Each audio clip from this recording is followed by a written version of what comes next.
Não desejava métodos sensacionais, mas usou os mesmos métodos humildes até o fim da vida.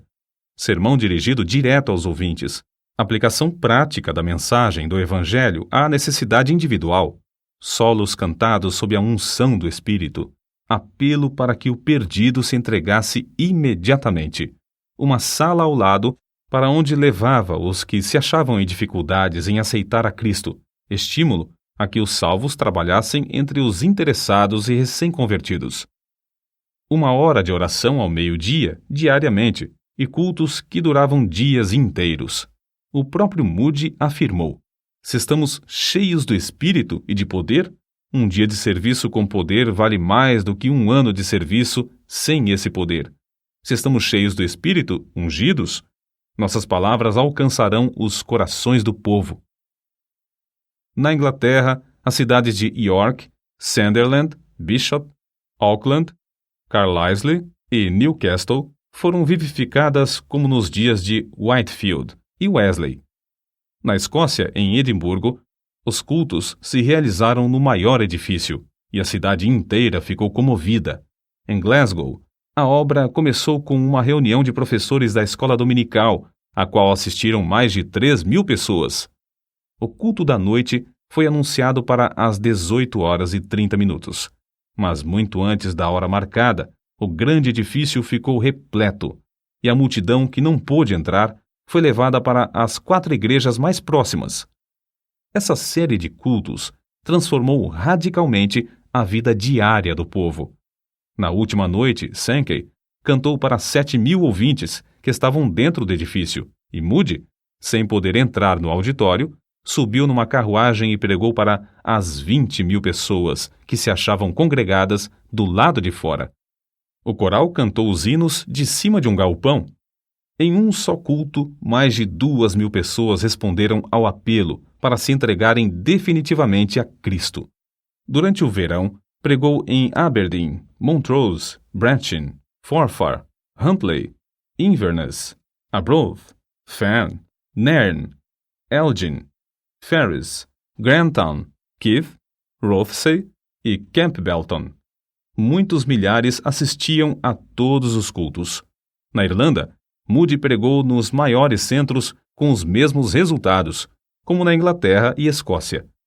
Os cultos em Belfast continuaram durante 40 dias. O último culto foi reservado para os recém-convertidos, que só podiam ter ingresso por meio de bilhetes, concedidos gratuitamente. A essa reunião estiveram presentes 2.300 pessoas.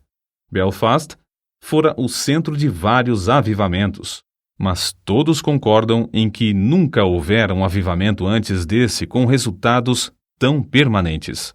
Depois da campanha na Irlanda, Moody e Sankey voltaram à Inglaterra e dirigiram cultos inesquecíveis em Sheffield, Manchester, Birmingham e Liverpool. Durante muitos meses, os maiores edifícios dessas cidades ficaram superlotados de multidões desejosas de ouvir a apresentação clara e ousada do Evangelho por um homem livre de todo interesse e ostentação. O poder do Espírito manifestou-se em todos os cultos, produzindo resultados que permanecem até hoje. O itinerário de Moody e Sankey na Europa findou-se após 4 meses de cultos em Londres. Moody pregava alternadamente em 5 centros, e cada um deles foram realizados 60 cultos, com exceção de Victoria Hall, 45 cultos. Os números da assistência nos servem para compreender algo da grandeza dessa obra durante esse período. Agricultural Hall, 720.000 pessoas, Bow Road Hall, 600.000 presentes, Camberwell Hall, 480.000, Haymarket Opera House, 330.000 ouvintes, e Victoria Hall, 400.000. Vale acrescentar aqui o seguinte: as diferenças entre as denominações quase desapareceram. Pregadores de todas as igrejas cooperavam numa plataforma comum para a salvação dos perdidos. Abriram-se de novo as Bíblias e houve um grande interesse pelo estudo da Palavra de Deus. Quando Moody saiu dos Estados Unidos em 1873, era conhecido apenas em alguns estados, e tinha fama apenas como obreiro da escola dominical e da Associação Cristã de Moços, mas quando voltou da campanha da Inglaterra em 1875, já era conhecido como o mais famoso pregador do mundo. Contudo, continuou o mesmo humilde servo de Deus. Foi assim que uma pessoa que o conhecia intimamente descreveu sua personalidade. Creio que era a pessoa mais humilde que jamais conheci. Ele não fingia humildade. No íntimo do seu coração, rebaixava-se a si mesmo e superestimava os outros. Ele engrandecia outros homens e, sempre que possível, arranjava para que eles pregassem. Fazia tudo para não aparecer. Ao chegar novamente aos Estados Unidos, Moody recebeu convites para pregar, vindos de todas as partes do país. Sua primeira campanha, em Brooklyn, foi um modelo para todas as outras. As denominações cooperavam. Alugaram um prédio que comportava 3.000 pessoas. O resultado foi uma grande e permanente obra. Durante um período de 20 anos, ele dirigiu campanhas com grandes resultados nas maiores cidades dos Estados Unidos, Canadá e México. Em diversos lugares, as campanhas duraram até 6 meses. Em todos os lugares, Moody proclamava clara e praticamente a mensagem do Evangelho. Em suas campanhas, havia ocasiões que eram realmente dramáticas. Em Chicago, o circo Fort Paul, com uma tenda de lona que abrigava 10.000 pessoas sentadas e outras 10.000 em pé, anunciou espetáculos para 2 domingos. Moody alugou a tenda para realizar cultos pela manhã. Os donos achando muita graça em tal tentativa. Mas no primeiro culto a tenda ficou repleta. Foram tão poucos os que assistiram aos shows do circo à tarde que os donos resolveram não fazer sessão no segundo domingo. Entretanto, o culto evangelístico realizou-se sob a lona no segundo domingo. O calor era tanto que dava a impressão de matar a todos. Porém, cerca de 18.000 pessoas ficaram em pé, banhados em suor e esquecidos do calor. No silêncio que reinava durante a pregação de Moody, o poder desceu e centenas foram salvos. Acerca de um desses cultos, certo assistente deu suas impressões. Nunca jamais me esquecerei de certo sermão que Moody pregou. Foi no circo de Fort Paul, durante a Exposição Mundial. Estavam presentes cerca de 18.000 pessoas, de todas as classes e de todas as qualificações. O texto do sermão foi: pois o Filho do Homem veio buscar e salvar o que se havia perdido. Grandiosa era a unção do pregador, parecia estar em íntimo contato com todos os corações daquela massa de gente.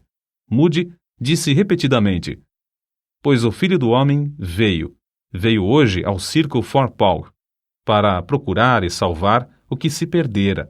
Escrito e impresso parecia um sermão comum, mas as suas palavras, pela santa unção que lhe sobreveio, tornaram-se palavras de espírito e de vida. Durante a Exposição Mundial, no dia designado em honra de Chicago, todos os teatros da cidade fecharam, porque se esperava que todo o mundo fosse à exposição a 6 quilômetros de distância. Porém, Moody alugou o Central Music Hall e R.A. Torrey testificou que a assistência era tão grande que ele só conseguiu entrar por uma janela dos fundos do prédio. Os cultos de Moody continuaram tão concorridos que a Exposição Mundial teve de deixar de funcionar aos domingos, por falta de assistência. Henry Moorhouse, pregador escocês, dá a seguinte opinião acerca de Moody e seus discursos. Primeiro, crê firmemente que o Evangelho salva os pecadores quando eles creem e confiam na história simples do Salvador crucificado e ressuscitado. Segundo, espera a salvação de almas quando prega, e o resultado é que Deus honra a sua fé. Terceiro, prega como se jamais fosse realizar outro culto, e como se os pecadores nunca mais tivessem a oportunidade de ouvir o som do Evangelho. Seus apelos à decisão, agora mesmo, são comoventes. Quarto, consegue levar os crentes a trabalhar com os interessados depois do sermão. Insiste em que perguntem aos que estão assentados ao lado se são salvos ou não. Tudo na sua obra é muito simples. Aconselhe os obreiros da seara do Senhor a aprenderem de nosso amado irmão algumas lições preciosas sobre a tarefa de ganhar almas. O Dr. Dale se pronunciou desta forma: acerca do poder de Moody, acho difícil falar. É tão real e ao mesmo tempo tão diferente do poder dos demais pregadores que não sei descrevê-lo. Sua realidade é inegável. Um homem que pode cativar o interesse de um auditório de 3 a 6 mil pessoas por meia hora, de manhã, por 40 minutos, de novo ao meio-dia, e de um terceiro auditório de 13 mil a 15 mil, durante 40 minutos à noite, deve ter um poder extraordinário. Acerca desse poder maravilhoso, Torrey também testificou: